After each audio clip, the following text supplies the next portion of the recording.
नमस्कार, मेरा नाम है हिमांशु पाराशर और आप देख रहे हैं हिमांशु कोचिंग क्लासेस। बात करेंगे हम एक बहुत ही इम्पॉर्टेंट टॉपिक के बारे में जो मोस्ट अवेटेड वीडियो था। मतलब सब लोग इस वीडियो की मांग कर रहे थे। बहुत सारे स्टूडेंट, बहुत सारे स्पेशली कॉमर्स के स्टूडेंट सबसे ज़्यादा चाह रहे थे इस टॉपिक के बारे में। आपने थंबनेल और टाइटल देख लिया होगा। जी हाँ, आज हम बैंकिंग सेक्टर के बारे में बात करने जा रहे हैं। एक ऐसा सेक्टर जो सबसे ज़्यादा इस समय जॉब क्रिएशन कर रहा है। जी हाँ, सबसे ज़्यादा जॉब क्रिएशन यदि किसी मार्केट में हो रही है वो है banking, finance and then insurance. Market में सबसे ज़्यादा इस समय वैकेंसीज हैं और सबसे ज़्यादा बैंकिंग और फाइनेंस में सबसे ज़्यादा गवर्नमेंट जॉब्स भी हैं और प्राइवेट जॉब्स भी हैं। जी हाँ, आज हम पूरी तरीके से इस पर बात कर लेंगे।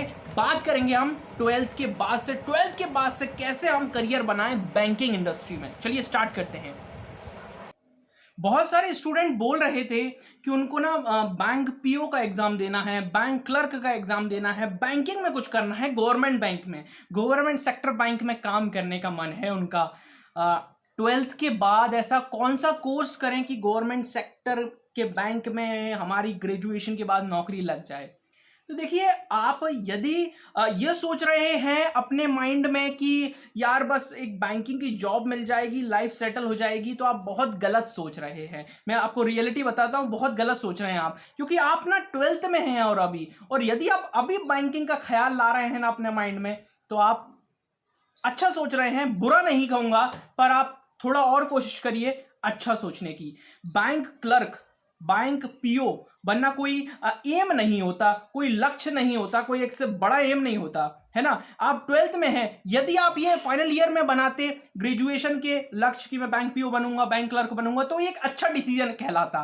पर यदि आप 12th के बाद ये सोच रहे हैं कि मैं 3 साल इसकी तैयारी करूंगा, तो इसलिए इसकी तैयारी को करने के लिए 3 साल नहीं लगाने पड़ते हैं। इसलिए मैं आपको समझा देता हूं, सारी चीजें हम क्लियर कर लेते हैं।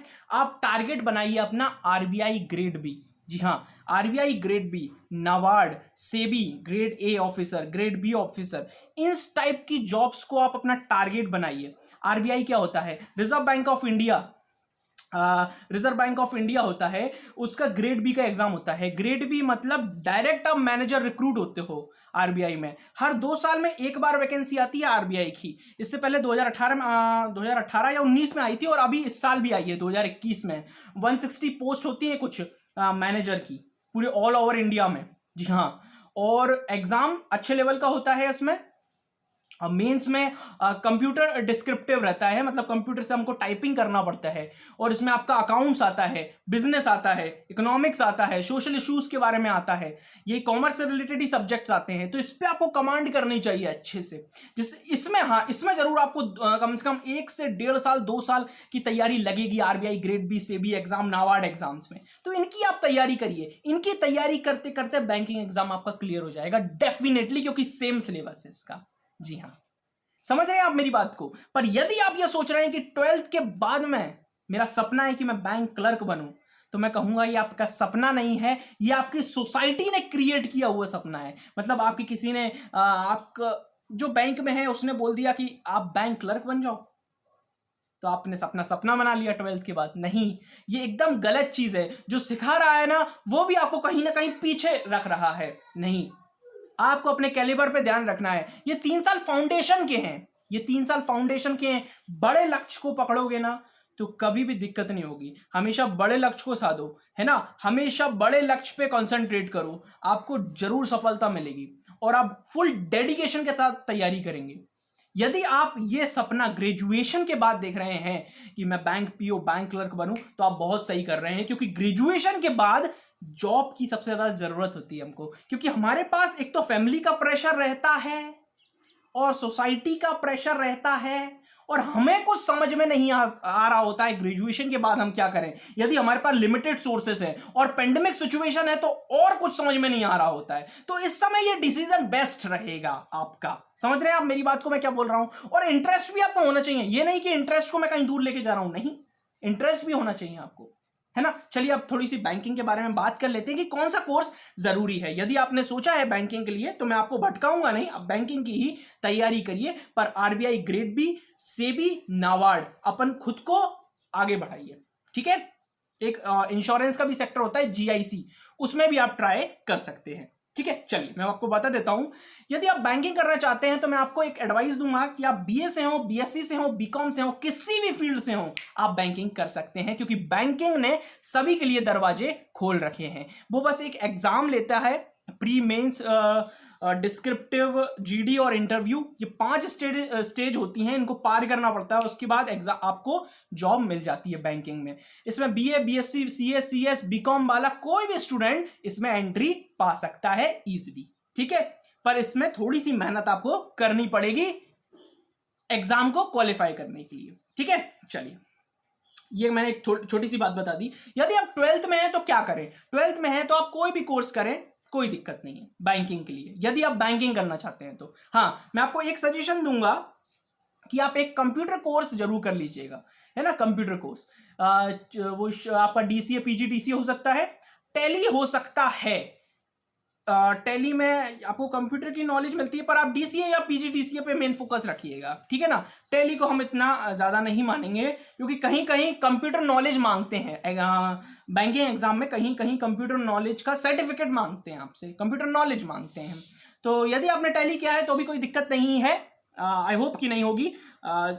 वैसे टैली किया है आपने तो दिक्कत आपको नहीं होने वाली है, तय है ये बात, क्योंकि आप उसके साथ आपको सर्टिफिकेट जरूर मिलेगा एक सॉफ्टवेयर पे काम करने का, है ना। मतलब आप कंप्यूटर तो जानते हैं, ये चीज साबित हो जाएगी उससे। और यही इतनी ही वहां पर इतनी ही चीज मांगते हैं आपके बैंकिंग एग्जाम में। ओके, चलो चलिए, इतना ठीक है।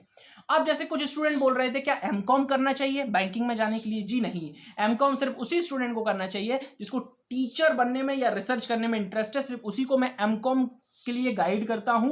और एमकॉम हर स्टूडेंट को नहीं करना चाहिए, क्योंकि आप यदि भीड़ का हिस्सा बनना चाहते हैं तो आप एमकॉम कर सकते हैं, पर यदि आप अपने लिए कुछ अच्छा सोचे हैं ना आप, तो एमकॉम मत करिएगा।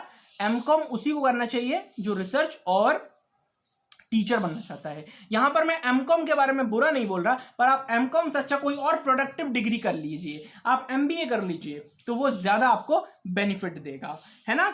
ओके, चलिए। या फिर एमकॉम में आप मार्केटिंग करिए, पर अभी हम बैंकिंग के बारे में बात कर रहे हैं, एमकॉम के बारे में नहीं। तो आपको यदि बैंकिंग में जाना है तो आपको एमकॉम की जरूरत तो नहीं है। जी हाँ, यदि आप, अब यहाँ पे हम प्राइवेट की बैंक की बात भी कर लेंगे और गवर्नमेंट बैंक की भी, ठीक है। यदि आप प्राइवेट बैंक में जाना चाहते हैं तो मैं आपको स्ट्रिक्टली एडवाइस दूंगा कि आप एमबीए करिए, फाइनेंस से आपको काफी ज्यादा बेनिफिट देगा बैंकिंग इंडस्ट्री में। जी हाँ, बैंकिंग इंडस्ट्री में यदि आप जाना चाहते हैं तो आप प्राइवेट में, तो आप क्या करिए, एमबीए करिए फाइनेंस से, तो वो आपको काफी ज्यादा बेनिफिट देगा। इवन आप एग्जाम भी दे सकते हैं, ग्रेड 3 के, ग्रेड 2 के एग्जाम्स होते हैं जिसमें आप डेप्यूटी मैनेजर बन सकते हैं डायरेक्ट। इसमें इंटरव्यू होता है, डायरेक्ट इंटरव्यू होता है। जैसे कैनरा बैंक करवाता है, एक रिक्रूटमेंट प्रोसेस कराता है ना। पहले सिंडिकेट बैंक कराता था, पर वो मर्ज हो गया है, दैट्स वाई। चलिए, अब ये सारी बातें हो गई हमारी, और हम कुछ बातें कर लेते हैं। आप इंश्योरेंस का एग्जाम दे सकते हैं ग्रेजुएशन के बाद। तो ये जो तैयारी है ना, ये 12th के बाद शुरू हो जाएगी आपकी, इजिली आपकी। आप अपना मैथ्स स्ट्रॉन्ग कर लिए, रीजनिंग स्ट्रॉन्ग करिए, इंग्लिश स्ट्रॉन्ग करिए, पर टारगेट पता है किसको रखिए? आरबीआई ग्रेड बी को, सेबी को, नाबार्ड को, इनको टारगेट बनाइए आप। सेबी आप जानते होंगे, security exchange board of India, जहां पर हम जो शेयर खरीदते हैं ना, आजकल शेयर का काफी ज्यादा शौक चल रहा है लोगों को, शेयर खरीदने का, है ना, स्टॉक में शेयर्स में पैसा लगाने का, है ना। तो ये सब क्या है, ये जिसको कंट्रोल करता है, रेगुलेट करता है, वो कौन है? Security exchange board of market है, security exchange board of India है, सॉरी डाउट कंफ्यूज हो गया था, security exchange board of India. ऐसे ही नाबार्ड है। नाबार्ड क्या करता है? जो रीजनल रूरल बैंक है ना, उनको कंट्रोल करता है, उनको गाइड करता है ना। तो आप इधर अपना करियर बना सकते हैं। जाके देखिए एक बार, नेट पे आपको आराम से मिल जाएगा। आप देखिए सेबी में जॉब देखिए, आप आरबीआई ग्रेड बी में देखिए, यूट्यूब पे डालिए तो सही, सर्च तो करिए, बहुत सारी इंफॉर्मेशन मिल जाएगी। यदि आप बैंकिंग करना चाह रहे हैं, आपको लगता है कि मैं सिर्फ बैंकिंग ही कर पाऊंगा, तो आप मैं आपको कुछ चैनल सजेस्ट कर देता हूं, तो आप उन चैनल पे जाके देख सकते हैं। यदि आप मैं आपको कोई अगर चैनल बताऊं तो आप बैंकर्स वे पे आप देख सकते हैं, स्टडीफाइड पे आप देख सकते हैं, और भी कई सारे ऐसे चैनल हैं। बैंकिंग क्रॉनिकल एक चैनल है, उस पे आप जाकर देख सकते हैं, सारी चीज़ों को समझ सकते हैं। काफ़ी सारी लेक्चर्स हैं वहाँ पर, आपको धीरे धीरे सारी चीज़ समझ में आ जाएंगी। अनअकैडमी के भी कई सारे ऐसे बना रखे हैं उन्होंने, चैनल्स, छोटे छोटे चैनल जो आप काफ़ी बड़े हो गए हैं, तो उन पर आप जाके गाइडेंस ले सकते हैं। और अब बाकी आप यदि जानना चाहते हैं कि एसबीआई कैसे एग्जाम कराता है, आईबीपीएस कैसे एग्जाम कराता है ना, तो उसके बारे में भी आप जाके नेट पे लिखिए, आप थोड़ा सा मेहनत करिए, है ना। मैं आपको बता देता हूँ कौन कौन एग्जाम कराता है। आईबीपीएस 4 एग्जाम कराता है, आईबीपीएस पीओ, आईबीपीएस क्लर्क, ठीक है, ये 2 एग्जाम हो गए, एक आरआरबी पीओ और एक आरआरबी क्लर्क। ऐसी एसबीआई एक एग्जाम कराता है, एसबीआई पीओ और एसबीआई क्लर्क। ऐसे करके 6 एग्जाम होते हैं बैंकिंग के, जो टॉप मोस्ट एग्जाम्स कहलाते हैं। जी हाँ, बाकी जो मेन एग्जाम आपके होते हैं, मैं आपको बताऊं, आरबीआई ग्रेड बी, नाबार्ड से भी, इन पे भी आप ट्राई कर सकते हो। मैं चाहता हूं कि आप इन्हीं में ट्राई करें, मतलब ना 3 साल का जो फोकस है ना, वो इन्हीं पर बनाएं, ठीक है। बाकी अपनी इंग्लिश को स्ट्रांग बनाएं, ये आपको काफी ज्यादा हेल्प करेगी आपके फ्यूचर में, आपकी ग्रोथ में, ठीक है। चलिए और बातें कर लेते हैं। और क्या पूछा था,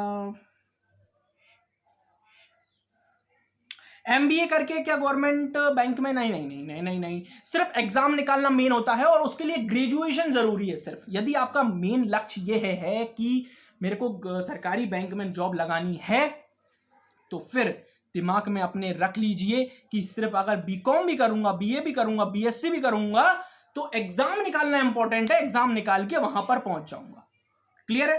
पर यदि आप ये सोच रहे हैं कि मैं एमबीए करूंगा उसके बाद एग्जाम दूंगा, तो प्रोसेस तो वही है ना, वही आपको प्री देना है, वही आपको मेंस देना है, वही आपको इंटरव्यू में बैठना है, बात तो वही हो गई, है ना। तो एक्सपीरियंस नहीं मांगते वो आपसे, वहां पर एक्सपीरियंस नहीं, आपसे वो एग्जाम क्लियर करा रहे हैं। उन्होंने जो एग्जाम डिसाइड किया है ना, उसको क्रैक कराने की कोशिश कर रहे हैं, तो उस पर फोकस करना है हमको, है ना। आप अनअकैडमी का सब्सक्रिप्शन ले सकते हैं आप चाहें तो। अब आपको उसके लिए क्या करना पड़ेगा, अनअकैडमी के कुछ ऐप वो हैं, ऐप को डाउनलोड कर लीजिएगा। बाकी आप बैंकर्स वे पे जाएंगे ना, तो इसको आपको इन्फॉर्मेशन मिल जाएगी, स्टडीफाइड पे इन्फॉर्मेशन मिल जाएगी। आशीष अरोरा सर हैं, काफ़ी अच्छा मैथ्स पढ़ाते हैं, वहाँ पे आप मैथ्स पढ़ सकते हैं उनसे, है ना। और भी आप प्रॉपर गाइडेंस ले सकते हैं उनसे जाकर। तो ये कुछ अच्छे अच्छे फैकल्टी हैं, उनसे जाकर आप गाइडेंस लेंगे ना, तो आपको डेफिनेटली फ़ायदा होगा। बैंकर्स वे पे हैं इंग्लिश के, और ऐसे ही कुछ रीजनिंग में है। तो मैंने काफ़ी ज़्यादा एक रिसर्च टाइप की है, उससे काफ़ी ज़्यादा इन्फॉर्मेशन मिली है, तो ये इन्फॉर्मेशन मैं आपके साथ शेयर कर रहा हूँ। आप चाहें तो इनके लिंक मैं आपको प्रोवाइड कर दूंगा अपने व्हाट्सएप पर, है ना। क्योंकि अभी मैं अगर चैनल पे ऐसे शायद नहीं करते होंगे प्रमोशन इस तरीके से डायरेक्टली तो इस कारण से हम इसको रोक रहे हैं। अब मिलते हैं हम नेक्स्ट वीडियो में। यदि आपको चाहिए होगा तो मैं आपको व्हाट्सएप पे जरूर प्रोवाइड कर दूंगा इनकी लिंक। ये सारी की सारी लिंक्स आपको व्हाट्सएप पे जरूर मिल जाएंगी यदि आप चाहेंगे, क्योंकि आपका जो हमारा जो ग्रुप है उस पर मैं जरूर आपको बता दूंगा, ठीक है। यदि आपको और कुछ इंफॉर्मेशन चाहिए बैंकिंग इंडस्ट्री, इंश्योरेंस इंडस्ट्री से रिलेटेड, तो आप मेरे को बता सकते हैं कमेंट कॉलम में या फिर व्हाट्सएप पर। एक बात और जाते जाते, यदि आप चाहते हैं कि मैं banking, finance, financial awareness, economic awareness पर पूरे एक लेक्चर बनाऊं, पूरा बैंकिंग के बारे में समझाऊं ए से लेकर जेड तक, तो आप मुझे बता सकते हैं। तो मैं एक ऐसा कोर्स लॉन्च करूंगा जो आपको बैंकिंग को समझने में काफी ज्यादा हेल्प करेगा। सो ये आप मेरे को बताना कमेंट कॉलम में। यदि यहां तक कोई वीडियो देख रहा है तो वो स्टूडेंट इंटरेस्टेड है, और वो जरूर मेरे को कमेंट करे। जो यहां तक वीडियो को देख रहा है वो जरूर कमेंट करे कमेंट कॉलम में। Thank you so much.